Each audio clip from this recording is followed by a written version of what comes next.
Hello, squires and observant viewers. Last tale of this year's Everfrost's trilogy on dragons, even though it is technically dragonkin themed, I guess. Anyway, some of you came and noticed this little inconsistency regarding the start of the Bahamtosh monarchy in Kedrakar. Let me fix it simply. When Bahamtosh became king, it was the start of an absolute monarchy. He was the sole decision maker. When his heir retook the crown after the civil war following the Scaled Uprising, Kedrakar became a sort of constitutional monarchy, in which the crown still has a lot of powers, but not enough to turn to tyranny. I was just missing a couple objectives, I guess. But thanks for keeping me humble. Anyway, today, the Scaled Uprising. Allons-y. In the aftermath of the clash between the Dragonkin heroes, the heart of Kedrakar lay in ruins. Only one figure remained standing strong, Bahamtosh, frozen in shock, barely able to grasp what had just transpired. But what of Diomedes? She had been forced into exile. Her and all the dragons who willingly followed her. They flew for hours, then days, until at last they reached the mountains north of Valankor. There she remained for nearly 3 centuries, ruling over the dragons in the form of a magnificent, multicolored chromatic queen. She had once aspired to rule Kedrakar itself, yet when she realized the consequences of her actions, she chose instead to reign over her kin. In time, she built a vast nest, a cradle for her new children. Then came the end of the era of heroes, that fateful decade when every last hero passed away. Diomedes was no exception, but unlike some of the others, she was murdered. The circumstances remain a mystery. Draconic culture held no written records, only oral traditions, and the dragons of that age were quick to anger, quicker still to let their judgment be clouded. Because of this, the truth may be forever lost, and with it, any hope of reconciliation between dragons and the people of the skies. When her body was discovered at dawn, the cry of the first of her children echoed across the entire isle. Questions rose swiftly, answers did not. She was a hero, a godlike being, defeated only once in all her existence.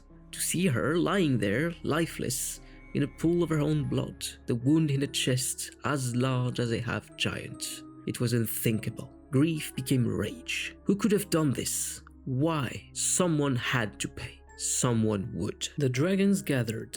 Diomedes was their hero, and they would avenge her. The first suspects were, of course, the citizens of the flying cities, Kedrakar foremost among them. But how could they have done it? Their cities were heavily guarded. Any flying assassin would have had been spotted leagues away, unless it was a smaller creature, quieter, with wings not of scales, but of feathers. The bird folks. They had always boasted that they were the first to conquer the skies.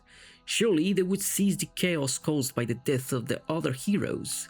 Surely it had to be them. And so the dragons decided. The bird folks would suffer the consequences. Within a day, a plan to seize the flying cities of the bird folk was made.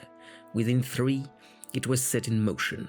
Within 5, battle raged, a storm fueled by sorrow, fury, and a desperate need for someone to confess to a crime none could prove. That was when the tide turned. One of the remaining flying cities was a magocracy, ruled by mages, most of them humans. And being human, with their ever-present sense of authority, they believed they could reason with the dragons, or intimidate them into ending this madness. They sent an emissary atop a griffin to offer parley with a dragon leader, a leader who did not exist, for this was a collective crusade, and the emissary invited them to discuss terms of peace. The dragons saw it as a trap, a ploy to isolate one of their own and slaughter them to sow more chaos. If the humans were cunning enough to conceive such a plan, they were cunning enough to have murdered their mother. The mage city had to fall too. A week later, it crashed to the ground. There were no survivors. Fear spread among the remaining cities.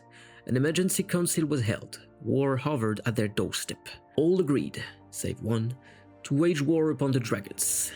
If the beasts would not listen to reason, then steel and magic would force them back to their dens. The sole refusal came from Kedrakar.